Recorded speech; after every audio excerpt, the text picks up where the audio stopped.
Alright, we're going to continue on in 8B. I'll probably do a couple more questions. This probably will be put into 3 lecture series here. Alright, so the first one is we're going to be dividing now instead of multiplying. As long as they have the same index, they have the square root, so they're both the invisible 2's there. So since they're both invisible 2's here, then that's 2 and 2. Since they're the same, I can just reduce like a regular fraction. It stays under the square root, but 54 divided by 6 is 9. 7 over, this is to the first power, that's just x to the 6. So now, after practicing these things, the square root of 9 is very simple. That's just 3. And since this is an even exponent, it is a perfect square, because I do 6 divided by 2, so that's x to the third power. This next one is another good one. 448, well, they first of all have the same index, so I can just reduce them. So if I do 448 over 7, that actually reduces to 64. 8 minus 1 is y to the 7th. Now, the cube root of 64 is a good one. So if I do the cube root, I can break this into 64. And then what's the highest multiple of 3 that is under 7? So that'll be y to the 6th, and then y. So, I mean, this is kind of, I'm putting my bad guy here, and here are my good guys, the 64 y to the 6th. Cube root of 64 is 4. 6 divided by 3 is y squared. The bad guy stays in there, so it is the cube root of y. And we got to be careful. When we look at this index of 2, I mean the square, the 2 is the square on the y, the 3 is the index. When you're typing them, they get very confusing and you got to be careful. Alright, the next one here. Now, I cannot reduce the 44 and the 2 because the 2 is outside the square root. But the 11, which is under the square root, I can reduce those two things. So now if we do this, I can do the square root of 44 over 11 is just the square root of 4. X over x just cancels. Then we have y to the 5th all over 2. So now, when I look at y to the 5th under here, I should start thinking, how do I break this up? Remember, this is an even index of 2, so I could break this into the y to the 4th times y. So, when I break it down, the 4 comes out as a 2, y to the 4th comes out as y squared, and then this y stays under the square root. Then it's just over 2. So then I reduce my 2's, and I come up with my answer, y squared square root y.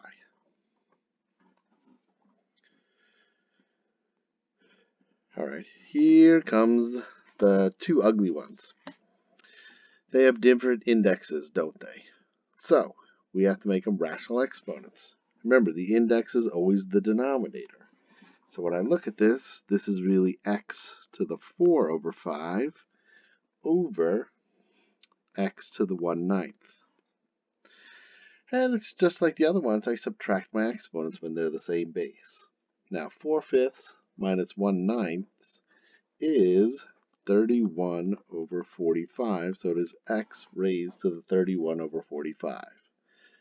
They're going to want to change that back to radical. So remember, this is the index, so it's the 45th root of x to the 31st. This next one here, again, we have different indexes, so that's going to create the problems. So this one, first one is going to be x to the 3/4, y to the 2/4, all over x to the 2/3, y to the 1/3. And again, we take the bases and then we subtract. 3/4 minus 2/3 is 1/12, so it is x to the 1/12. 2/4 minus 1/3 is equal to y to the 1/6 power. Now, if I want to write them as one radical, I have to make sure the denominators are the same. So I'm going to have to multiply top and bottom by 2 there, so it's really equal to 2/12. So 12 is my index. It's going to be x to the 1st power, so I wouldn't write the 1. And then it's going to be y squared. All right, my next one. Now, this is actually an extremely nice question. I know it doesn't look nice, but the 4th root of 16 is a perfect to the 4th power. 2 to the 4th is 16. So the 4th root of 16 is 2. Now 16 is a multiple of 4, so I just do 16 divided by 4, so that's c to the 4th. 8 is a multiple of 4, so 8 divided by 4, so it's d squared. 20 is a multiple of 4. 20 divided by 4 is f to the 5th. So really, that's a super nice question. I'm done in one step there. Alrighty, the next one here. If you try to type in the 5th root of 32, it does work out to be 2. Okay, so the 32 is a perfect 5th. But 16 divided by 5 is not, is it? So that is not a perfect 5th power here. What is the highest multiple of 5 that's under 16? Well, I would look at it as a to the 15th times a to the 1st. So 15 is a multiple. So when I do this, the 5th root of 32 is 2. 15 divided by 5 is a cubed. A to the 1st stays under the 5th root. 10 is a perfect 5 because 10 divided by 5 is 2, so it's over d squared. And that's my answer. We're going to be applying some of the stuff we're learning with combining like terms. And to be a like term with the radicals, underneath the radical has to be the same, and all the letters have to be the same as well. In this first question here, it's 3 radical 7 plus 5 radical 7, then plus radical 7. It's just like if I were to do 3x plus 5x plus x. We all know that's 9x. 3 plus 5 is 8, and then there's the invisible 1 here. So there's an invisible 1 here as well. So this is 9 root 7. Okay. All right, and this is where, again, our font, we have to be careful. This 3 in the Microsoft Word here, that is the index of this. So this is the cube root of 2y.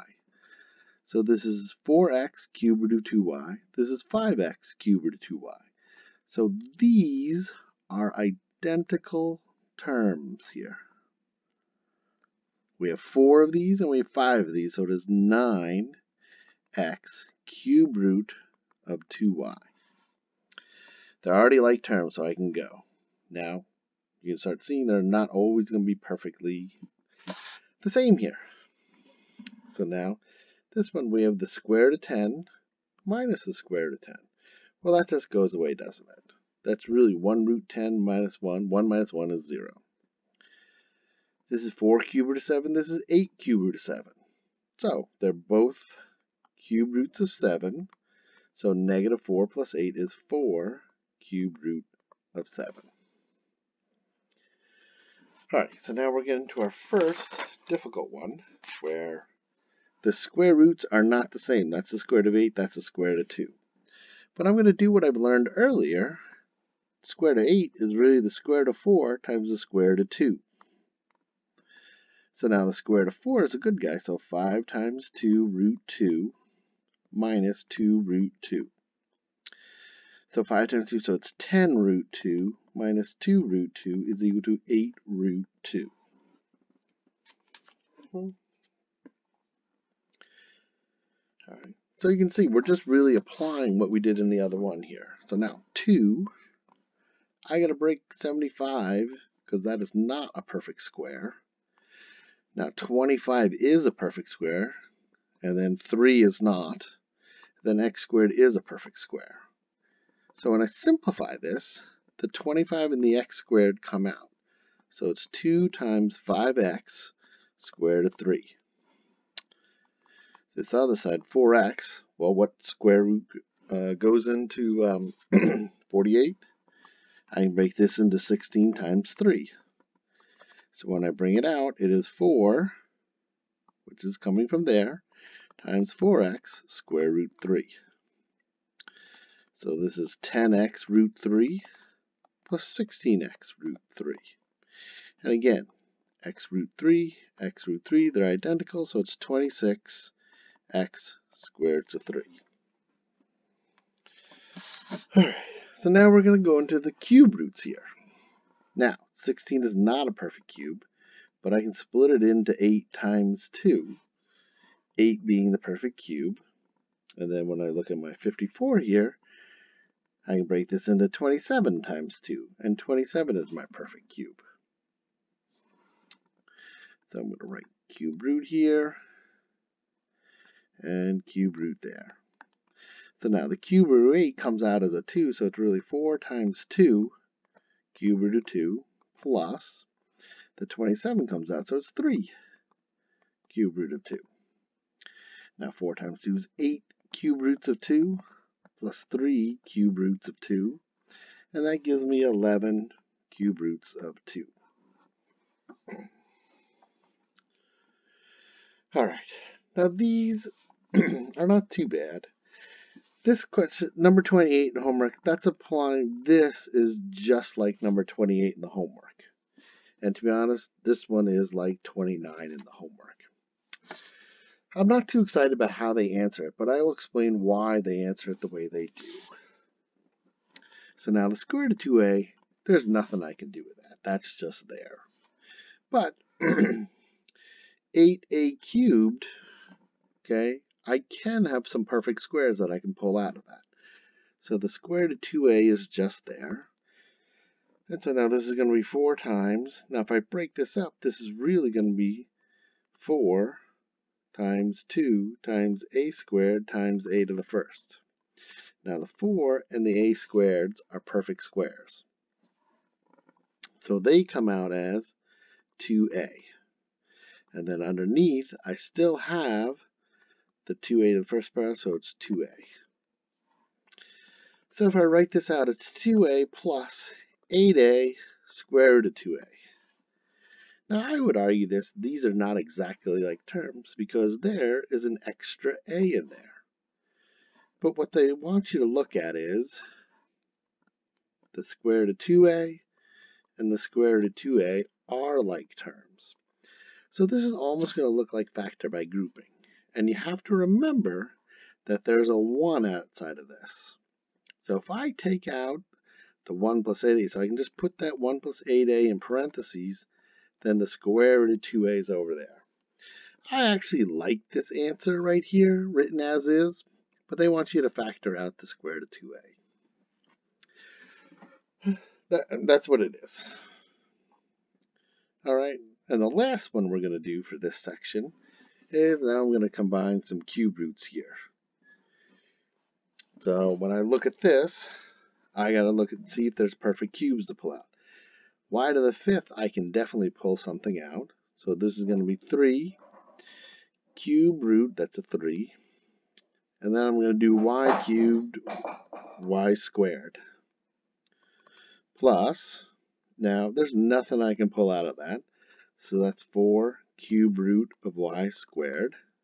Plus, now the 8 is a perfect cube, isn't it? So I can do 2 cube root y squared. Alright, so now, this one, the y cubed, since I can pull that out, that's really 3y cube root of y squared. Now these are identical terms, aren't they? 4 plus 2, that's plus 6 cube root of y squared. And this is going to be just like the question before. When I look at it here, the cube root of y squared, the cube root of y squared are like. I know you really can't add 3y plus 6, but that's why they want to put the 3y plus 6 in parentheses. Then you have the cube root of y squared left out. And this is the answer they're looking for. Alrighty, again, I'd be perfectly fine with this, but the computer will mark you wrong for that. And that's going to be the end of this section here for the second part of 8B notes.